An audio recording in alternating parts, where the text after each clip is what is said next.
Vivo X300 2 മാസം use ചെയ്തതിന് ശേഷമുള്ള എൻ്റെ ഒപ്പീനിയൻ ഞാൻ ഈ വീഡിയോയിൽ ഷെയർ ചെയ്യാൻ പോകുന്നത്. അപ്പോൾ നമുക്ക് നേരെ വീഡിയോയിലേക്ക് പോകാം. ഇതിന്റെ ബോക്സിൽ നോക്കുവാണെങ്കിൽ ഡിവൈസിന് മാച്ചിങ് കളറുള്ള കേസ്, പിന്നെ 90 watt adapter, USB A to C cable ആണ് കൊടുത്തിരിക്കുന്നത്. But C to C cable കൊടുത്തിരിക്കാം. ഇതിൽ നിങ്ങൾക്ക് 3 കളർ വേരിയൻസ് ആണ് വരുന്നത്: mist blue, elite black, summit red. എൻ്റെ കയ്യിലിരിക്കുന്നത് എലൈറ്റ് ബ്ലാക്ക് എന്ന വേരിയന്റ് ആണ്. ബിൽറ്റ് വൈസ് നോക്കുവാണെങ്കിൽ ബാക്കിൽ ഗ്ലാസ് ആണ് കൊടുത്തിരിക്കുന്നത്, സൈഡിൽ മെറ്റൽ ഫ്രെയിം ആണ് കൊടുത്തിരിക്കുന്നത്. അതുകൊണ്ട് നിങ്ങൾക്ക് ഹോൾഡ് ചെയ്യാൻ ഒരു പ്രീമിയം ഫീൽ കിട്ടുന്നുണ്ട്. പിന്നെ ക്യാമറ ലേഔട്ട് കുറച്ച് വലുതായത് കൊണ്ട് നിങ്ങൾക്ക് നിങ്ങളെ ഫിംഗർ പ്രിന്റ് സ്മജസ് വരാൻ ചാൻസ് ഉണ്ട്. അതുകൊണ്ട് ക്ലീൻ ചെയ്യാൻ മറക്കരുത്. ഡിസ്പ്ലേ വൈസ് നോക്കുവാണെങ്കിൽ 6.3 inch 1.5K LTPO AMOLED 120 Hz refresh റേറ്റുള്ള ഡിസ്പ്ലേ ആണ് കൊടുത്തിരിക്കുന്നത്. ഇതിൽ നിങ്ങൾക്ക് യൂട്യൂബും നെറ്റ്ഫ്ലിക്സും ഒക്കെ HDR സപ്പോർട്ട് ഉണ്ട്. ഇതിന്റെ ഫിംഗർ പ്രിന്റ് സ്കാനർ നോക്കുവാണെങ്കിൽ അൾട്രാസോണിക് ഫിംഗർ പ്രിന്റ് ആണ് കൊടുത്തിരിക്കുന്നത്. ഇത് ഫാസ്റ്റ് ആൻഡ് സ്നാപ്പി ആണ്. സ്പീക്കർ നോക്കുവാണെങ്കിൽ സ്റ്റീരിയോ സ്പീക്കർ ആണ് കൊടുത്തിരിക്കുന്നത്. ഇത് സാമ്പിൾ ഞാൻ കേൾപ്പിച്ചു തരാം.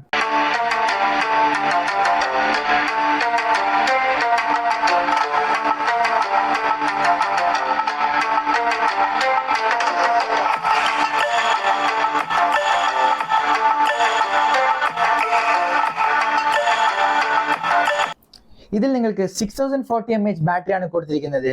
യൂട്യൂബ്, ഇൻസ്റ്റാഗ്രാം ഒക്കെ നോക്കുകയാണെങ്കിൽ നിങ്ങൾക്ക് 6 to 7 hours of SOT easily ലഭിക്കുന്നതാണ്. അതേ ഗെയിമിംഗ് ആണെങ്കിൽ നിങ്ങൾക്ക് 4 to 5 hours ഓഫ് SOT കിട്ടുന്നതായിരിക്കും. പെർഫോമൻസ് വൈസ് നോക്കുകയാണെങ്കിൽ ഇതിൽ നിങ്ങൾക്ക് ഫ്ലാഗ്ഷിപ്പ് പ്രോസസ്സറാണ് കൊടുത്തിരിക്കുന്നത്. ഡിമെൻസിറ്റി 9500 എന്ന പ്രോസസ്സറാണ് കൊടുത്തിരിക്കുന്നത്. നിങ്ങൾക്ക് ഗെയിമിംഗ് ആണ് മെയിൻ എങ്കിൽ നിങ്ങൾക്ക് വേറെ കുറേ സ്മാർട്ട് ഫോൺ ഓപ്ഷൻസ് ഉണ്ട്. iQOO 15 അങ്ങനത്തെ കുറേ സ്മാർട്ട് ഫോൺ ഓപ്ഷൻസ് ഉണ്ട്. ഇതൊരു ഫോട്ടോഗ്രാഫിക് സ്മാർട്ട് ഫോൺ ആണ്.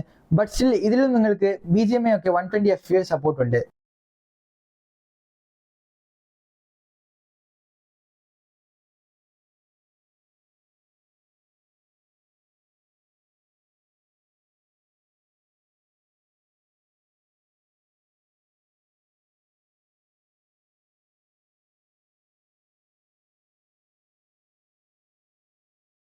ക്യാമറ നോക്കുവാണെങ്കിൽ 200 megapixel main camera, 50 megapixel telephoto, 50 megapixel ultra wide, ഫ്രണ്ടിൽ 50 മെഗാപിക്സൽ ക്യാമറയാണ് കൊടുത്തിരിക്കുന്നത്. ഇതിൽ കിട്ടുന്ന ഔട്ട്പുട്ട് നിങ്ങൾക്ക് സോഷ്യൽ മീഡിയ റെഡി ഫോട്ടോസ് ആണ് ഇതിൽ നിങ്ങൾക്ക് കിട്ടുന്നത്. ഞാൻ കുറച്ച് ക്യാമറ സാമ്പിൾസിനെ ഇതിൽ അറ്റാച്ച് ചെയ്യുന്നതായിരിക്കും.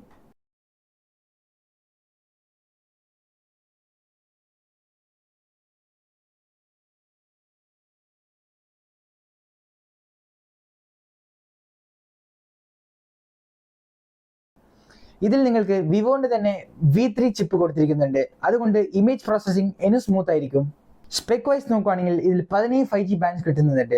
ഞാൻ പേഴ്സണലായി ജിയോ സിമ്മാണ് ഉപയോഗിക്കുന്നത് ഈ സ്മാർട്ട് ഫോണിൽ. ഞാൻ ഇതുവരെയും ഒരു കോൾ ലാഗോ കോൾ കട്ടോ അതൊന്നും ഞാൻ ഇതിൽ ഫേസ് ചെയ്തിട്ടില്ല. വൈഫൈ നോക്കുകയാണെങ്കിൽ Wi-Fi 7, Bluetooth 6, NFC സപ്പോർട്ട് ഉണ്ട്. നിങ്ങൾ ഷോപ്പിംഗ് ഒക്കെ പോകുന്നെങ്കിൽ നിങ്ങൾക്ക് ടാപ്പ് ചെയ്ത് പേ ചെയ്യാൻ പറ്റുന്നതാണ്. പിന്നെ IR ബ്ലാസ്റ്റർ സപ്പോർട്ട് ഉണ്ട്. വീട്ടിലുള്ള TV, AC ഒക്കെ നിങ്ങൾക്ക് കൺട്രോൾ ചെയ്യാൻ പറ്റുന്നതായിരിക്കും. സോഫ്റ്റ്വെയർ വൈസ് നോക്കുകയാണെങ്കിൽ 5 വർഷത്തെ മേജർ അപ്ഡേറ്റും 5 വർഷത്തെ സെക്യൂരിറ്റി അപ്ഡേറ്റ് ആണ് കൊടുത്തിരിക്കുന്നത്. ബേസ്ഡ് ഓൺ Android 6 OS 6 ആണ് ഇതിൽ ലഭിക്കുന്നത്. OS ഭയങ്കര സ്മൂത്ത് ആണ്. അപ്പോൾ ഈ സ്മാർട്ട് ഫോൺ ആയിരിക്കും റെക്കമെൻഡ് ചെയ്യാന്ന് ചോദിച്ചാൽ, നിങ്ങളൊരു കോമ്പാക്റ്റായ ക്യാമറ സ്മാർട്ട് ഫോൺ നോക്കുന്നുണ്ടെങ്കിൽ Vivo X300 നല്ലൊരു ഓപ്ഷനാണ്.